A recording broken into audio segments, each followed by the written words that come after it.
ការអាប់ដេត version PUBG 3.9 នឹងធ្វើការទម្លាក់មកលើ PUBG យើងក្នុងពេលឆាប់ៗខាងមុខបងប្អូនទាំងអស់គ្នាសួស្តីបងប្អូនទាំងអស់គ្នានេះគឺជាការ review អំពី event ខ្លះអំពីការ update ខាងមុខនៅពេលឆាប់ៗហ្នឹងអញ្ចឹងការពីវីដេអូមុនខ្ញុំច្រឡំ 4.0 ទាំងអស់គ្នាការពិត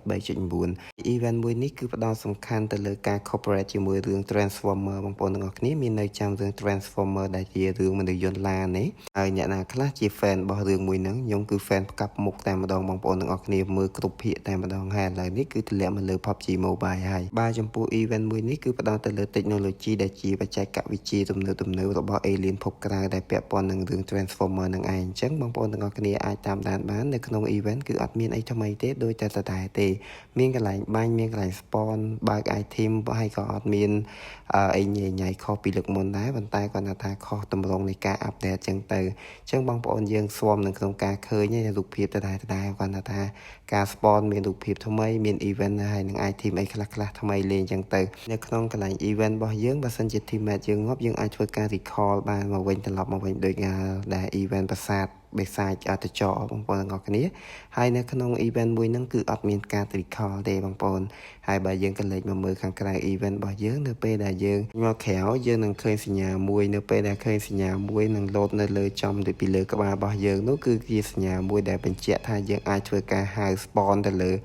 Transformer និង Megatron បានបងប្អូនទាំងអស់គ្នានៅក្នុងសាច់រឿងរបស់ Transformer គឺបែងចែកទៅលើពួក Megatron និងពួក Transformer ហើយនៅក្នុងសាច់រឿងរបស់ PUBG Mobile របស់យើងដែលធ្វើការ release មកលើ PUBG Mobile អំពី Transformer នេះក៏អត់ខុសគ្នាដែរយើងមានពីរតួអង្គដែល Megatron ជាតួអង្គអាក្រក់ហើយជាមួយនឹង Transformer របស់យើងជាតួអង្គល្អអញ្ចឹងទៅខាង Transformer របស់យើងមាន Optimus Prime ដែលជាមេធំអញ្ចឹងទៅហើយចំពោះពេលដែលយើងវាយចាញ់ឬមួយក៏នេះយើងអាចធ្វើការ rebuild ត្រឡប់មកវិញនៅជាមួយនឹង item ដែលជា item របស់ Optimus Prime របស់យើងហើយយើងអាចធ្វើការ teleport ឬមួយក៏យើងអាចធ្វើការហៅទៅតាម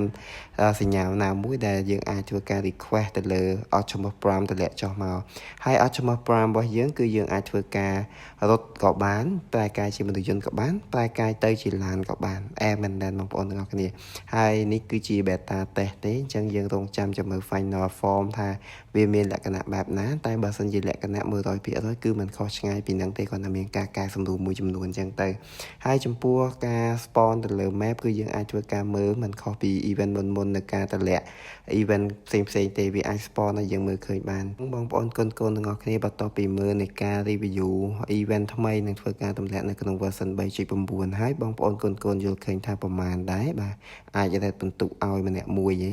បើសម្រាប់ខ្ញុំមានអារម្មណ៍ថាអាចទាំង8លើ10ដែលសារតែកន្លែងនៃការលេងអាចញញច្រើនហើយណាមួយខ្ញុំស្អប់ភាពងងឹតផងបងប្អូនទាំងអស់គ្នាអត់ចូលចិត្តទេ map ដែលចោះមកងឹតមើលទៅពិបាកមើល enemy ខ្លាំងដែលសារតែ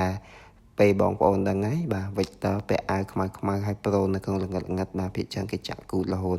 ហើយតែក៏សម្រាប់ខ្ញុំវាមិនសូវជាបញ្ហាដែរសារខ្ញុំលេង Ultimate ច្រើនអញ្ចឹងបងប្អូនកូនទាំងអស់គ្នាអាចបញ្ចេញមតិបានចំពោះ event ថ្មីនេះថាមានលក្ខណៈបែបហ្នឹងបងប្អូនអាចឲ្យបន្ទុកប្រមាណ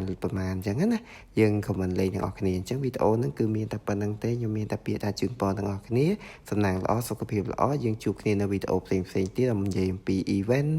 ឬមួយក៏និយាយអំពីការ review អីផ្សេងទៀតបងប្អូនកុំភ្លេចធ្វើការចុច like ចុច share ម្នាក់មួយណាបើចូលចិត្តបាយបាយ